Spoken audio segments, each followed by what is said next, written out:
बिहार में मतदाता सूची के गहन पुनरीक्षण के मामले में सुप्रीम कोर्ट अब 28 जुलाई को सुनवाई करेगा, लेकिन सुप्रीम कोर्ट ने निर्वाचन आयोग को बड़ी राहत देते हुए अपनी ड्राइव जारी रखने की बात कही, यानी उस पर स्टे लगाने से इनकार किया। हमारे साथ सुप्रीम कोर्ट में 10 याचिकाओं में इकलौते याचिकाकर्ता हैं जिन्होंने एसआईआर के सपोर्ट में, यानी एसआईआर होना चाहिए उसके लिए याचिका दायर की है। अश्विनी उपाध्याय जी हमारे साथ हैं। अश्विनी जी, आज की सुनवाई का जिस्ट क्या है? आज टोटल 11 याचिकाओं पे सुनवाई हुई है, जिसमें 10 याचिकाएं चाहती हैं कि जो बिहार में स्पेशल रिवीजन हो रहा है, जो गहन पड़ताल हो रही है वोटर लिस्ट की, उसको रोक दिया जाए।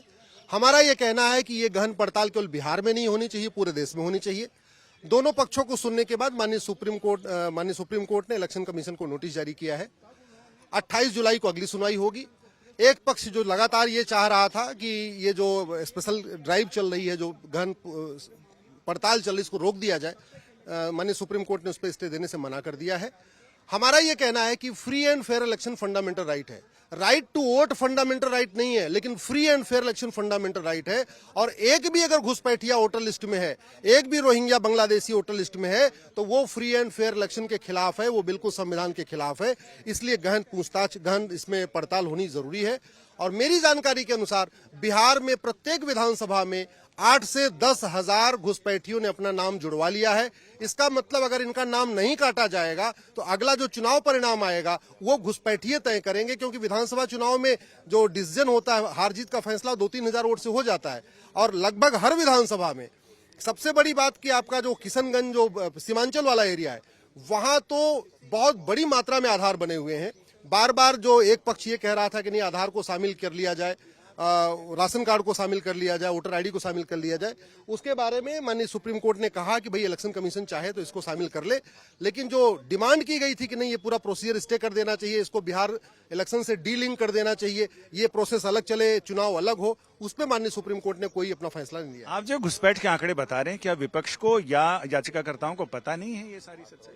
देखिए, भारत में बहुत सारे काम जो है वेस्टेड इंटरेस्ट करते हैं, बहुत सारे चीजें ऐसी हैं, मैं उस पर ज्यादा नहीं कहना चाहूंगा। बहुत बड़ी मात्रा में फंडिंग आ रही है।